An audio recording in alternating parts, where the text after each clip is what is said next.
Oke, baik anak-anak. Pada pertemuan kali ini kita akan membahas materi terkait makna tata urutan peraturan perundang-undangan Indonesia.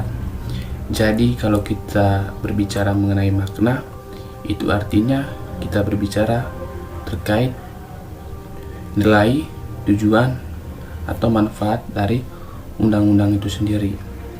Nah, untuk mengetahui lebih jauh bagaimana tata urutan peraturan perundang-undangan Indonesia, simak penjelasan berikut ini. Nah, jadi di sini dijelaskan bagaimana pengertian peraturan perundang-undangan nasional. Negara Indonesia adalah negara hukum.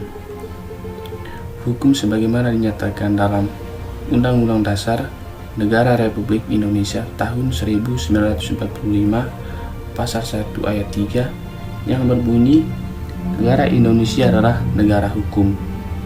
Jadi ini sebagai kata kunci untuk memahami bahwa Indonesia adalah menganut sistem hukum atau ada aturan yang mengikat di dalam kehidupan berbangsa dan bernegara kita. Selanjutnya, negara Indonesia merupakan negara hukum yang mengandung arti bahwa setiap kehidupan bermasyarakat, berbangsa, dan bernegara harus didasarkan pada hukum yang berlaku. Hal ini yang menyatakan bahwa hukum dijadikan sebagai panglima. Jadi seperti yang sudah saya jelaskan di awal tadi, di pasal 1 ayat 3, bahwa negara kita adalah negara hukum. Ini artinya setiap tindakan, perilaku, atau ucapan yang kita jalankan atau laksanakan itu bisa saja mengena atau bisa berdampak pada hukum. Itu artinya hukum dibuat untuk mengatur agar kehidupan bermasyarakat dan berbangsa dan bernegara kita tidak saling terbentur.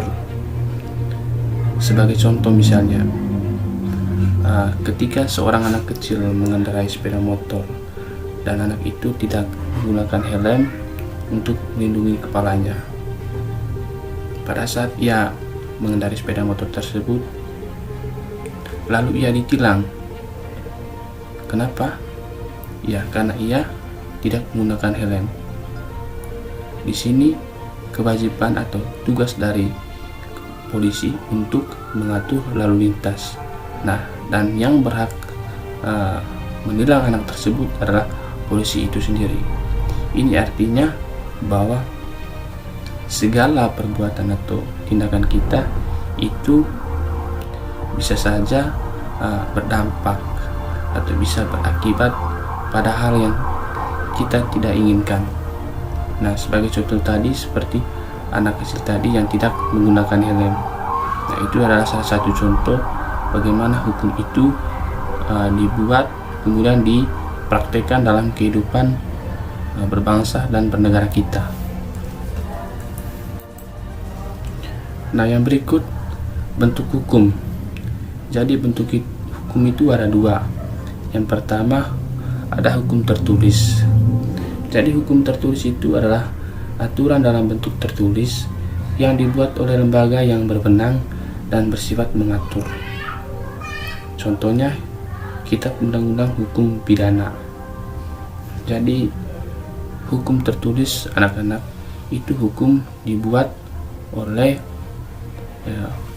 DPR atau Dewan Perwakilan Rakyat. Jadi yang berhak atau yang punya kewenangan untuk membuat undang-undang atau hukum itu adalah DPR. Jadi apa yang menjadi tugas mereka itu adalah kepercayaan yang diberikan kepada mereka oleh kita. Artinya begini, kehadiran DPR di sini untuk bagaimana mewakili suara kita agar bagaimana kehidupan bermasyarakat dan bernegara kita itu bisa berjalan harmonis. Tugas mereka di sana untuk memberikan hal yang terbaik kepada masyarakatnya. Kemudian hukum tidak tertulis berupa norma atau peraturan tidak tertulis yang telah dipakai oleh masyarakat dalam kehidupan sehari-hari dan sudah menjadi turun-temurun. Contohnya hukum adat dan kebiasaan. Jadi kalau mengenai hukum tidak tertulis ini seperti larangan-larangan, aturan yang bersifat tidak tertulis, seperti kebiasaan kita yang mungkin itu seringkali atau sudah menjadi hal yang biasa, seperti kita melakukan sesuatu kemudian seseorang melarang bahwa itu tidak bagus atau tidak baik, seperti itu adalah contoh kebiasaan yang dilarang dan mungkin nanti itu akan berdampak negatif pada diri kita ataupun di lingkungan di mana kita bersosial atau di mana kita bersama dengan orang-orang banyak. Nah, yang berikut di sini ada hierarki peraturan perundang-undangan.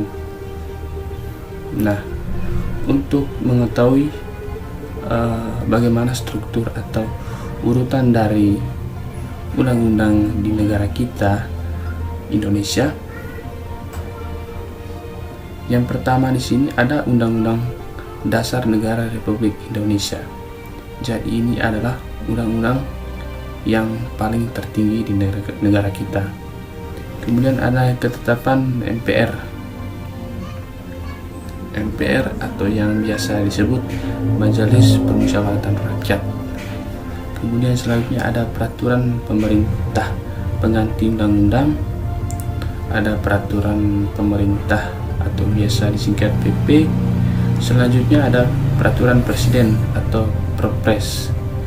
Yang berikut ada peraturan daerah provinsi atau Perda.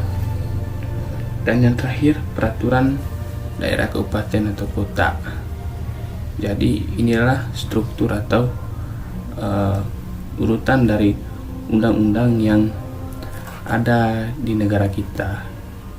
Jadi setiap undang-undang ini memiliki makna, tujuan dan manfaatnya masing-masing.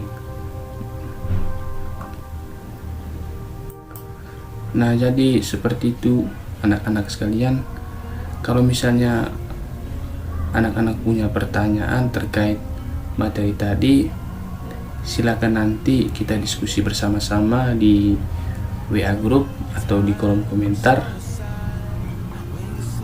Demikian dulu penjelasan dari Bapak. Saya ucapkan terima kasih atas partisipasinya. Tetap jaga kesehatan. Semoga kalian bisa menjadi penerus yang selalu menjunjung tinggi nilai-nilai Pancasila dan undang-undang yang ada di negara tercinta ini. Assalamualaikum warahmatullahi wabarakatuh. Terima kasih.